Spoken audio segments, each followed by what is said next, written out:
Hi friends, എവർക്കും PSC on the roll എന്ന YouTube ചാനലിലേക്ക് സ്വാഗതം. അപ്പോൾ നമ്മൾ ചർച്ച ചെയ്യുന്നത് സിവിൽ പോലീസ് ഓഫീസറിന്റെ സ്പെഷ്യൽ ടോപ്പിക്സിലുള്ള ഇന്ത്യൻ എവിഡൻസ് ആക്ട് 1872 എന്ന ടോപ്പിക്കാണ്. ഇതിൽ നിന്ന് 2 മാർക്കിനുള്ള ചോദ്യമാണ് സിലബസിൽ പറഞ്ഞിട്ടുള്ളത്. ഓൾറെഡി IPCയും CRPC ഒന്നും തീർന്നിട്ടില്ല, അതെടുക്കാം. അപ്പോൾ ചെറിയൊരു ടോപ്പിക് ആയതുകൊണ്ട് നേരത്തെ കൂട്ടി തീർക്കാമെന്ന് വിചാരിച്ച് തുടങ്ങുന്നതാണ്. Okay, Indian evidence act. നമുക്ക് IPC തീരാനുണ്ട്. ഒഫൻസ് അഗെയിൻസ്റ്റ് പ്രോപ്പർട്ടി അതും കൂടി ഉണ്ട്, അതൊരു ക്ലാസ് കൊണ്ട് നമ്മൾ തീർക്കാം. അതിനുശേഷം CRPC ഉണ്ട്. അതിനുശേഷമാണ് സിലബസിൽ ഇന്ത്യൻ എവിഡൻസ് ആക്ട് കിടക്കുന്നത്. അപ്പോൾ ഒരു ഓർഡർ തന്നെ പഠിക്കേണ്ടതാണ്, കാരണം അതെല്ലാം അറിഞ്ഞതിന് ശേഷമാണ് നമുക്ക് ഇതിനെ കുറിച്ചൊക്കെ അറിയേണ്ടത്. ഓക്കെ, അപ്പോൾ ഇതൊരു ചെറിയ ടോപ്പിക് ആയതുകൊണ്ട് ഒരു 4 വകുപ്പുകൾ 4 സെക്ഷൻസ് മാത്രം നമുക്ക് അതിൽ പഠിച്ചാൽ മതി. അതുകൊണ്ടാണ് ഇതിപ്പോൾ ഇത്തിരി നേരത്തെ എടുക്കുന്ന 2 മാർക്ക് ഇതിൽ നിന്ന് നമുക്ക് കിട്ടണം. ഓക്കെ, അതിനുശേഷം ഇനി കേരള പോലീസ് ആക്ട് ഉണ്ട്, narcotic drugs and psychotropic substance act ഉണ്ട്, protection of child from sexual offence അതുണ്ട്, പിന്നെ റൈറ്റ് ടു ഇൻഫർമേഷൻ ആക്ടും IT ആക്ടും ഒക്കെ നമ്മൾ എടുത്തു കഴിഞ്ഞു. ഓക്കെ, അപ്പോൾ നമുക്ക് ഇന്ത്യൻ എവിഡൻസ് ആക്ട് 1872 ഉള്ളത് കുറച്ച് കാര്യം 4 സെക്ഷനെ പറ്റി മാത്രമേ പറയാനുള്ളതുകൊണ്ട് നമുക്ക് കൂടുതലൊന്നും പഠിക്കേണ്ട. അതിൽ നിന്ന് 2 മാർക്ക് ചോദിക്കുമെങ്കിൽ 2 മാർക്ക് കിട്ടുമെങ്കിൽ ആ 4 നല്ല വൃത്തിയായിട്ട് പഠിച്ച ആ 2 മാർക്ക് നമുക്ക് ഉറപ്പിക്കാം. ഓക്കെ, അപ്പോ Indian evidence act 1872 passed in India by Imperial Legislative Council in 1872 during the British time. Okay, അപ്പൊ ബ്രിട്ടീഷ് ഭരണകാലത്താണ് ഇന്ത്യൻ എവിഡൻസ് ആക്ട് നിലവിൽ വരുന്നത്. അന്നത്തെ imperial legislative council 1872 imperial legislative council ആണ് ഈ ഒരു ആക്ട്, ഈ ഒരു നിയമം എന്ത് ചെയ്യുന്നത്, കൊണ്ടുവരുന്നത്. ഓക്കെ, came into force, പ്രാബല്യത്തിൽ വരുന്നത് സെപ്റ്റംബർ 1, 1872 ഓക്കെ, അപ്പൊ 1872 അതിൽ നമ്മൾ ഇന്ത്യൻ എവിഡൻസ് ആക്ട് 1872 ഒന്ന് തന്നെയാണല്ലോ നമ്മൾ പഠിക്കുന്നത്. അപ്പൊ ആ വർഷം തന്നെ സെപ്റ്റംബർ 1 ഈ ഒരു നിയമം നിലവിൽ വന്നു. അപ്പൊ വർഷം നമുക്ക് ആ പേരിനോടൊപ്പം തന്നെ നമ്മൾ പറഞ്ഞു പോകുന്നത് കൊണ്ട് നമുക്ക് വർഷം പഠിക്കുന്നതിനോട് പാടൊന്നും കാണത്തില്ല. ഓക്കെ, അപ്പൊ ഈ ഇന്ത്യൻ എവിഡൻസ് ആക്ടില് 11 ചാപ്റ്ററുകളിലായിട്ട് 167 വകുപ്പുകളാണുള്ളത്. ഓക്കെ, 11 അധ്യായങ്ങളിലായിട്ട് 167 വകുപ്പുകളാണ് ഉള്ളത്. 167 സെക്ഷനുകളാണ് ഉള്ളത്. ഓക്കെ, ജസ്റ്റ് ഒരു ഇൻട്രൊഡക്ഷൻ ആയിട്ട് അറിഞ്ഞിരിക്കുക. അപ്പൊ ഇനി നമുക്ക് ആ സെക്ഷൻ, നമുക്ക് പഠിക്കേണ്ട 4 പ്രധാനപ്പെട്ട സെക്ഷനുകൾ ഏതൊക്കെയാണെന്ന് നോക്കാം. അപ്പോൾ നമുക്ക് ആദ്യം പഠിക്കേണ്ടത് സെക്ഷൻ 1, ഒന്നാമത്തെ വകുപ്പ് തന്നെയാണ് പഠിക്കാനുള്ളത്. അതിൽ നമ്മൾ സിലബസിൽ പറഞ്ഞിട്ടുണ്ട് section 1 short title, extent and commencement. Short title എന്താണിത്, അല്ലെങ്കിൽ ഇതിനെ എന്താണ്, ഈ ഒരു വകുപ്പിനെ എന്താണ് വിളിക്കുന്നത് എന്നുകൊണ്ടാണ് അത് ഉദ്ദേശിക്കുന്നത്. രണ്ടാമത്തത് എക്സ്റ്റെന്റ്, അല്ലെങ്കിൽ ഈ ഒരു നിയമത്തിന്റെ പരിധി എവിടം വരെയാണ്, അല്ലെങ്കിൽ എവിടങ്ങളിലൊക്കെയാണ് ഈ ഒരു നിയമം ഉപയോഗിക്കേണ്ടത്, അല്ലെങ്കിൽ ഇതിന് ഈ ഒരു നിയമത്തിന്റെ റോൾ എവിടങ്ങളിലാണ് ഉള്ളത് എന്നാണ് എക്സ്റ്റെന്റ് കൊണ്ട് ഉദ്ദേശിക്കുന്നത്. പിന്നെ കമൻസ്മെന്റ്, ഇത് നിലവിൽ വന്ന, പ്രാബല്യത്തിൽ വന്ന തീയതി എന്നാണെന്നാണ് പറയുന്നത്. ഓക്കെ, അപ്പോ the act may be called the Indian evidence act 1872. അപ്പൊ ഈ വകുപ്പിനെ ഇന്ത്യൻ എവിഡൻസ് ആക്ട് 1872 എന്ന് വിളിക്കുന്നു എന്നാണ് ഷോർട്ട് ടൈറ്റിലിനകത്ത് പറയുന്നത്. സെക്ഷൻ 1-നകത്ത് ഈ 3 കാര്യങ്ങൾ പറയുന്നുണ്ട്: ഷോർട്ട് ടൈറ്റിൽ, എക്സ്റ്റെന്റ്, കമൻസ്മെന്റ്. അത് ആ വാക്കുകൊണ്ടാണ് നമ്മളെ സിലബസിൽ പറഞ്ഞിട്ടുള്ളത്. അത് എന്തെന്ന് വെച്ചാൽ ഷോർട്ട് ടൈറ്റിലിനകത്ത് ഈ ഒരൊറ്റ സെന്റൻസേ പറയുന്നുള്ളൂ: the act may be called, this act may be called the Indian evidence act 1872. ഈ നിയമത്തെ ഇന്ത്യൻ എവിഡൻസ് ആക്ട് 1872 എന്ന് വിളിക്കുന്നു, അത്ര മാത്രമേ പറയുന്നുള്ളൂ. ഓക്കെ, ഇനി എക്സ്റ്റെന്റ്, ഇതിന്റെ പരിധി അല്ലെങ്കിൽ ഇതിന്റെ റോൾ എന്താണെന്നാണ് അടുത്തത് പറയേണ്ടത്. It extends to the whole of India and applies to all judicial proceedings in or before any court, including court-martial, but not to affidavits presented to any court or officer, not to proceedings before any arbitrator. ഒന്നുമില്ല. It extends to the whole of India and applies to all judicial proceedings in or before any court, including court martial. Court martial ഉൾപ്പെടെയുള്ള എല്ലാ കോടതി നടപടികൾക്കും. Okay, ഏത്, ഈ നിയമം ഇന്ത്യയിലെ, okay, whole India, ഇന്ത്യയിൽ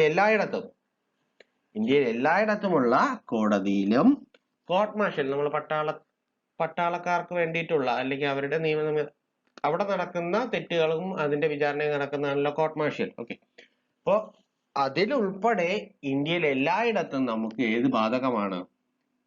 ഈ ഒരു നിയമം ബാധകമാണ്. ഇപ്പൊ കോർട്ട് മാർഷ്യലിൽ തന്നെ ചെറിയൊരു ഒഴിവാക്കലുകൾ അല്ലെ ചില ഇടങ്ങളിൽ അല്ലെങ്കിൽ ചില നിയമങ്ങളിലെ കോർട്ട് മാർഷ്യലിൽ സാധാരണഗതിയിൽ കോർട്ട് മാർഷ്യലിൽ എന്ത് ബാധകമാണ്? ഇന്ത്യൻ എവിഡൻസ് ആക്ട് ഉണ്ട്. പക്ഷെ ചില കാര്യങ്ങൾക്ക് ഇന്ത്യൻ എവിഡൻസ് ആക്ട് ചെയ്യാൻ അല്ലെങ്കിൽ ഇന്ത്യൻ എവിഡൻസ് ആക്ട് പ്രകാരമുള്ള ഒരു കാര്യങ്ങളും ബന്ധമില്ല. അത് ഏതൊക്കെയാന്ന് വെച്ചാൽ ആർമി ആക്ടിലെ 44, 45 വകുപ്പ്, നേവൽ ഡിസിപ്ലിൻ ആക്ടിലെ 24, 30 എന്നീ വകുപ്പ്, പിന്നെ ഇന്ത്യൻ നേവി ആക്ടിലെ 34ാമത്തെ വകുപ്പ്, എയർഫോഴ്സ് ആക്ടിലെ 7ാമത്തെ വകുപ്പ്. ഇതിലൊന്നും ഏത് ബാധകമല്ല? ഇന്ത്യൻ എവിഡൻസ് ആക്ട് ബാധകം. നമുക്ക് അത്രയും ഡീറ്റെയിൽ ആയിട്ടൊന്നും പഠിക്കണ്ട. ഓക്കെ, അപ്പോൾ ഇന്ത്യയിലുള്ള എല്ലാ കോടതികളിലും ഇൻക്ലൂഡിങ് കോർട്ട് മാർഷ്യൽ, സാധാരണഗതിയിലെ കോർട്ട് മാർഷ്യൽസില് ഏത് ബാധകമാണ്? ഇതിന് റോളുണ്ട്. ആർക്ക്? ഇന്ത്യൻ എവിഡൻസ് ആക്ട്, ഇന്ത്യൻ തെളിവ് നിയമത്തിന് റോളുണ്ട്. Okay, but not to affidavits present to any court.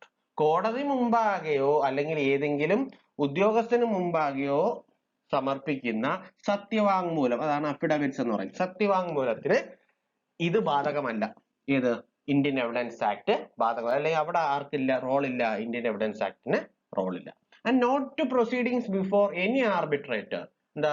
മധ്യസ്ഥരും നമ്മളെ കോടതിയിൽ തന്നെ ചില കാര്യങ്ങൾ മധ്യസ്ഥത വഹിച്ച് ആ ഒരു ഒത്തുതീർപ്പാക്കുക എന്നുള്ള ഒരു സംഗതിയുണ്ട്. ഓക്കെ, അവിടെയൊന്നും ഏതിന് ആർക്ക് റോളില്ല?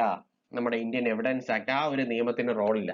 ഓക്കെ, അപ്പോൾ ഇന്ത്യയിലെ എല്ലാ കോടതി നടപടികൾക്കും അല്ലെങ്കിൽ ഇൻക്ലൂഡിങ് കോർട്ട് മാർഷ്യൽ ഉൾപ്പെടെയുള്ള ഇന്ത്യയിലെ എല്ലാ കോടതികൾക്കും ഇന്ത്യൻ എവിഡൻസ് ആക്ടിന് റോളുണ്ട്, ബാധകമാണ്.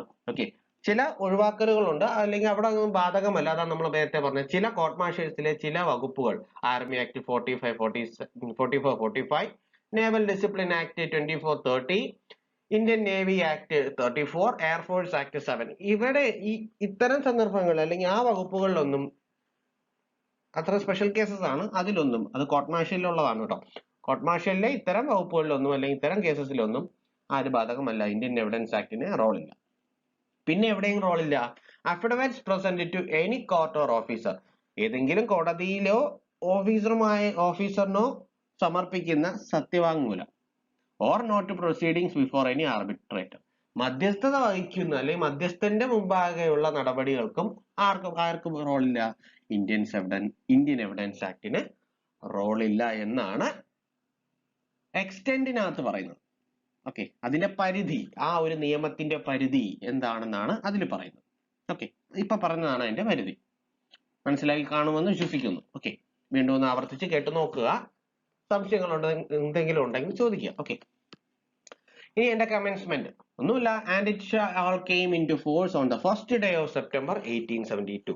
ഒന്നുമില്ല, ഈ ഒരു നിയമം പ്രാബല്യത്തിൽ വരുന്നത് 1872 സെപ്റ്റംബറിലെ ഫസ്റ്റ് ഡേ, അതായത് സെപ്റ്റംബർ 1, 1872. ഓക്കെ, ഇതാണ്, ഇത്രയും കാര്യങ്ങളാണ് സെക്ഷൻ 1 പറയുന്നത്. ഒരു ഇൻട്രൊഡക്ഷൻ, ആ ഒരു നിയമം എന്താണ്, എന്ന് നിലവിൽ വന്നു, അതിന്റെ പരിധി എന്താണ് എന്നാണ് സെക്ഷൻ 1 പറയുന്നത്. ക്ലിയർ ആണല്ലോ? ക്ലിയർ ആണെന്ന് വിശ്വസിക്കുന്നു. ഓക്കെ, അപ്പൊ നമുക്ക് അടുത്ത നോക്കേണ്ടത് സെക്ഷൻ 27, ഇന്ത്യൻ എവിഡൻസ് ആക്ടിലെ സെക്ഷൻ 27ാമത്തെ വകുപ്പ്. അപ്പൊ അതിനു മുമ്പുള്ള ഒന്ന് കഴിഞ്ഞു. പിന്നെ നമുക്ക് പഠിക്കേണ്ടത് 27. ഇതിനിടയ്ക്കുള്ളത് നമുക്ക് പഠിക്കാനില്ല. അപ്പൊ 27ാമത്തെ വകുപ്പ് എന്താണെന്ന് നോക്കാം. സിലബസിൽ പറഞ്ഞിരിക്കുന്നത് എന്താ?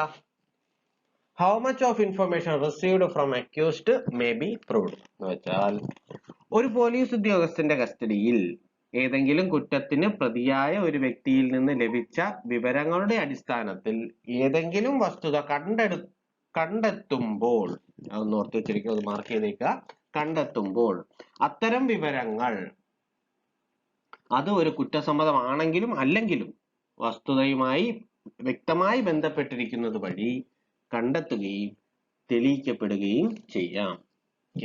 അപ്പോ ഇതെന്താണെന്നൊന്ന് സിമ്പിളായിട്ട് പറയുകയാണെങ്കിൽ, സാധാരണഗതിയിൽ പോലീസിനോട് നടത്തുന്ന ഒരു പ്രതി അല്ലെങ്കിൽ ഒരു കുറ്റവാളി പോലീസിനോട് നടത്തുന്ന കുറ്റസമ്മതം കോടതി സ്വീകരിക്കുകയില്ല. കാരണം ചാർജ് ഷീറ്റിൽ എന്ത് ചെയ്തു, ഇന്ന പ്രതി ഇന്നത് സമ്മതിച്ചു എന്ന് എഴുതി വെച്ചാൽ അതെന്ത് ചെയ്യില്ല, കോടതിയിൽ സ്വീകാര്യമല്ല.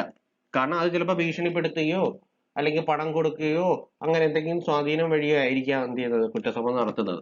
അപ്പൊ അങ്ങനെയൊക്കെ ആകാം എന്നുള്ളത് കൊണ്ട് തന്നെ കോടതി അത് സ്വീകരിക്കുകയില്ല.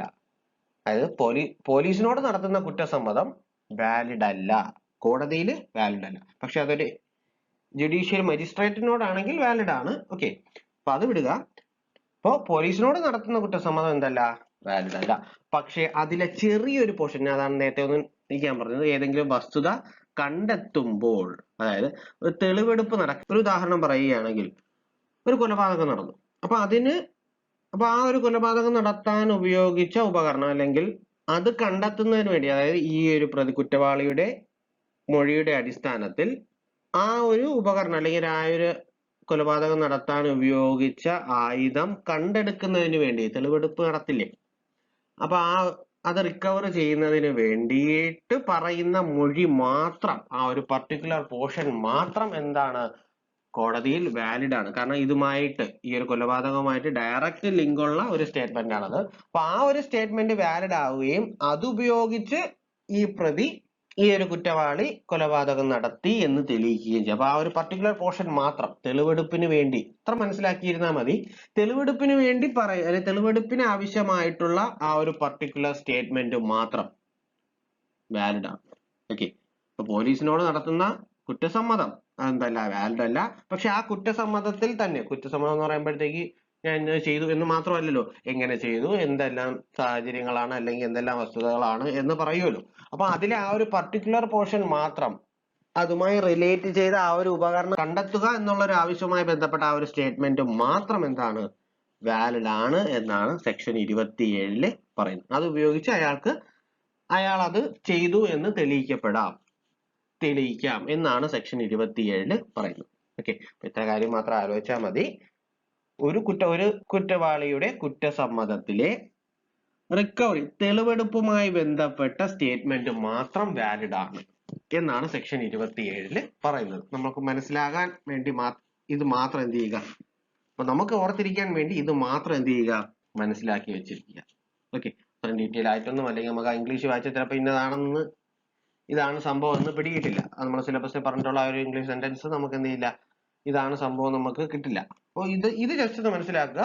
തെളിവെടുപ്പുമായി ബന്ധപ്പെട്ട സ്റ്റേറ്റ്മെന്റ് മാത്രം വാലിഡ് ആണ് കോടതി. ഓക്കെ, ഇതിനെക്കുറിച്ച് ഡീറ്റെയിൽ ആയിട്ടൊക്കെ അറിയണമെങ്കിൽ ഇതിന് മുമ്പുള്ള സെക്ഷൻസ് എല്ലാം നമുക്ക് വായിച്ചു നോക്കിയാൽ മാത്രമേ ഇത് നമുക്ക് പൂർണ്ണമായിട്ടും മനസ്സിലാവുള്ളൂ. വേണമെങ്കിൽ ജസ്റ്റ് എന്ത് ചെയ്യാം, നിങ്ങൾക്ക് ഇന്ത്യൻ എവിഡൻസ് ആക്ട് സെക്ഷൻ, ഇതിനു മുമ്പുള്ള സെക്ഷൻസ് എല്ലാം നിങ്ങൾക്ക് ജസ്റ്റ് ഒന്ന് വേണമെങ്കിൽ വായിച്ചു നോക്കാം. തൽക്കാലം നമുക്ക് പരീക്ഷാ ആവശ്യത്തിന് വേണ്ടി മാത്രം എന്ത് ചെയ്യുക, വായിച്ച് പഠിക്കുക. ഓക്കെ, അടുത്തത് സെക്ഷൻ 32. 27 കഴിഞ്ഞാൽ പിന്നെ നമുക്ക് അടുത്ത പഠിക്കേണ്ടത് സെക്ഷൻ 32ാമത്തെ വകുപ്പ്. മരിച്ചതോ കണ്ടെത്താനാകാത്തതോ ആയ വ്യക്തിയുടെ പ്രസക്തമായ വസ്തുതയുടെ എഴുതിയതോ വാക്കാലുള്ളതോ ആയ പ്രസ്താവന പ്രസക്തമാണ്. അപ്പൊ കോടതിയില് മരിച്ച വ്യക്തിയുടെ, നമ്മൾ മരണമൊഴി എന്നൊക്കെ പറയാറില്ലേ, അത് തന്നെയാണ് സംഗതി. അപ്പൊ ഓർത്തിരിക്കാൻ വേണമെങ്കിൽ നിങ്ങൾക്ക് അങ്ങനെ ഓർത്തിരിക്കാം. മരണമൊഴിയാണ് സെക്ഷൻ 32 പറയുന്നത്. അത് ഡയറക്റ്റ് ആയിട്ട് മരണമൊഴി എന്ന് പറയുന്നില്ല. മരിച്ചതോ കണ്ടെത്താനാകാത്തതോ ആയ വ്യക്തിയുടെ പ്രസക്തമായ വസ്തുതയുടെ എഴുതിയതോ വാക്കാലുള്ളതോ ആയ പ്രസ്താവന പ്രസക്തമാണ്. മരിച്ച ഒരു വ്യക്തിയുടെ മൊഴി, കാരണം മരണം സംഭവിക്കുമോ അല്ലെങ്കിൽ മരണക്കിടക്കയിൽ നിന്ന് പറയുന്ന വാക്കുകൾ സത്യമായിരിക്കും എന്നാണ് കോടതി പറയുന്നത്, ഈ ഒരു വകുപ്പ് പ്രകാരം പറഞ്ഞു വരുന്നത്. അപ്പൊ മരിച്ചതോ കണ്ടെത്താനാകാത്തതോ, എന്താ കണ്ടെത്താനാകാത്തതോ എന്ന് പറയുന്നത്, who has become incapable of giving evidence or whose attendance cannot be proceed an amount of delay or expense under the circumstance of this case. അപ്പോ മൊഴി നൽകാൻ സാധിക്കാത്ത, അല്ലെങ്കിൽ ഡയറക്റ്റ് ആയിട്ട് വന്ന് കോടതിയിൽ വന്ന് മൊഴി നൽകാൻ കഴിയാത്ത ഒരു അവസ്ഥയാണ് ആ വ്യക്തിക്കുള്ളതെങ്കിലോ, അല്ലെങ്കിൽ ആ ഒരു മരിച്ച വ്യക്തിയുടെ എഴുതിയതോ വാക്കാലുള്ളതോ ആയ പ്രസ്താവന, മൊഴി എന്താണ്, കോടതിയിൽ പ്രസക്തമാണ് എന്നാണ് സെക്ഷൻ 32 പ്രകാരം പറയുന്നത്. നമുക്ക് പെട്ടെന്ന് ഓർത്തിരിക്കാൻ, അല്ലെങ്കിൽ നമുക്ക് പരീക്ഷയ്ക്ക് ഓർത്തിരിക്കാൻ പാകത്തിന് നമുക്ക് എന്ത് ചെയ്യാം, മരണമൊഴി വാലിഡ് ആണ് എന്ന് മാത്രം നമുക്ക് എന്ത് ചെയ്യാം, തൽക്കാലം പഠിച്ചു വെക്കാം. ഓക്കെ, ഇപ്പൊ മരിച്ചതോ കണ്ടെത്താനാകാത്തതോ ആയ വ്യക്തിയുടെ പ്രസക്തമായ വസ്തുതയുടെയോ എഴുതിയതോ വാക്കാലുള്ളതോ ആയ പ്രസ്താവന പ്രസക്തമാണ്. The case in which statement of relevant fact by a person who is dead or cannot be found etc. is relevant എന്നാണ് പറയുന്നത്. ഓക്കെ, ക്ലിയർ ആണെന്ന് വിശ്വസിക്കുന്നു. അടുത്ത നമുക്ക് പഠിക്കേണ്ട അവസാനത്തെ സെക്ഷൻ, വെറും 4 മാത്രമേ നമുക്ക് പഠിക്കാനുള്ളൂ. ഇതിൽ നിന്ന് 2 മാർക്ക് കിട്ടും എന്ന് സിലബസിൽ പറയുന്നത് കൊണ്ട് തന്നെ ആ ഒരു 2 മാർക്ക് ഇത് ഈ ക്ലാസ് കഴിയുമ്പോൾ അത് ഉറപ്പിച്ചു എന്ന് നമുക്ക് വിശ്വസിക്കാം. ഓക്കെ, അപ്പൊ സെക്ഷൻ 45 എന്താ പറയുന്നത്? Opinion of experts, expert opinion. Okay, വിദേശ നിയമം അല്ലെങ്കിൽ ശാസ്ത്രം, കല, കയ്യക്ഷരം, ഫിംഗർ പ്രിന്റ് എന്നീ വിഷയത്തിൽ കോടതിക്ക് അഭിപ്രായങ്ങൾ രൂപീകരിക്കാൻ അല്ലെങ്കിൽ വിധി പ്രസ്താവിക്കേണ്ടി വരുമ്പോൾ അപ്പൊ അത്തരം കാര്യങ്ങളിൽ വൈദഗ്ധ്യമുള്ള വ്യക്തികളുടെ അഭിപ്രായങ്ങൾ, പ്രസക്തമായ വസ്തുതകൾ സ്വീകാര്യമാണ്. ഒന്നുമില്ല, ഏതെങ്കിലും ഇപ്പൊ ഈ ഒരു കേസുമായി ബന്ധപ്പെട്ട കാര്യങ്ങൾ, ഏതെങ്കിലും വിദേശ നിയമങ്ങളുമായി ബന്ധപ്പെട്ടതോ അല്ല കലാശാസ്ത്രം അല്ലെങ്കിൽ finger print, hand writing expert, ഇപ്പൊ ഹാൻഡ് റൈറ്റിംഗ് ഇതുപോലുള്ള കാര്യങ്ങൾ വരുമ്പോൾ എന്തായാലും സാധാരണഗതിയിലുള്ള ഒരു പോലീസ് ഉദ്യോഗസ്ഥന്റെ സ്റ്റേറ്റ്മെന്റ് അവിടെ എന്തല്ല, വാലിഡ് ആയിരിക്കില്ല. പക്ഷെ അതിന് വൈദഗ്ധ്യമുള്ള, അതിൽ എക്സ്പെർട്ട് ആയിട്ടുള്ള ഒരു ടീമിന്റെയോ അല്ലെങ്കിൽ ഒരു വ്യക്തിയുടെയോ, ഇപ്പൊ നമ്മള് ഡോക്ടറിന്റെ കേസ് നമ്മൾ മെഡിക്കൽ സർട്ടിഫിക്കറ്റ് ഒക്കെ ഹാജരാക്കുക, എന്താ ഡോക്ടറിന്റെ, അപ്പൊ അവരുടെ സ്റ്റേറ്റ്മെന്റ് എന്താണ്, അതിൽ വാലിഡ് ആണ്. ഇപ്പൊ ഫിംഗർ പ്രിന്റ് വരുമ്പോൾ ഫിംഗർ പ്രിന്റ് എക്സ്പേർട്സിന്റെ ഇത് വരും, അല്ലെങ്കിൽ ഏതെങ്കിലും ഒരു റിപ്പോർട്ടിന്റെ ഹാൻഡ് റൈറ്റിംഗ് കണ്ടുപിടിക്കേണ്ട എന്തെങ്കിലും കേസുകളൊക്കെ ഉണ്ടെങ്കിൽ അതാണ്. അപ്പൊ ഹാൻഡ് റൈറ്റിംഗിന് എക്സ്പേർട്സ് ആയിട്ടുള്ളവരുടെ, ലീഗലി എക്സ്പെർട്ട് ആയിട്ടുള്ളവരുടെ എന്താണ്, അവരുടെ അഭിപ്രായങ്ങളും അവരുടെ സ്റ്റേറ്റ്മെന്റുകളും എന്താണ്, കോടതിയിൽ സ്വീകാര്യമാണ് അല്ലെങ്കിൽ വാലിഡ് ആണ് എന്നാണ് പറയുന്നത്. ഒപ്പീനിയൻ ഓഫ് എക്സ്പെർട്സ്, ഒരു കാര്യത്തിൽ വൈദഗ്ധ്യമുള്ള വ്യക്തികളുടെ അഭിപ്രായങ്ങളും പ്രസക്തമായ വസ്തുതകളും എന്താണ്, കോടതിയിൽ സ്വീകാര്യമാണ് എന്നാണ് സെക്ഷൻ 45 പറയുന്നത്.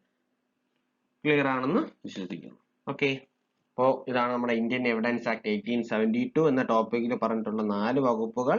നമുക്ക് ഡീപ്പായിട്ട് ഇപ്പൊ തൽക്കാലം പഠിക്കാം. അപ്പൊ ജോലിയൊക്കെ കിട്ടിയതിന് ശേഷം എന്ത് ചെയ്യുക, നമ്മൾ ഇതൊക്കെ അറിഞ്ഞിരിക്കേണ്ടതല്ലേ, അതുകൊണ്ട് ബാക്കിയുള്ള കാര്യങ്ങളൊക്കെ പഠിക്കുക. തൽക്കാലം നമുക്ക് ജോലി മേടിക്കണം, ആ ഒരു ആവശ്യത്തെ മുൻനിർത്തി തൽക്കാലം ഇതിൽ നിന്ന് ഈ 4 വ്യക്തമായിട്ട് പഠിക്കുക. ഇതിൽ നിന്ന് വരുന്ന ചോദ്യങ്ങൾ ശ്രദ്ധിച്ച് വായിച്ച് ഉത്തരം എഴുതാൻ ശ്രമിക്കുക.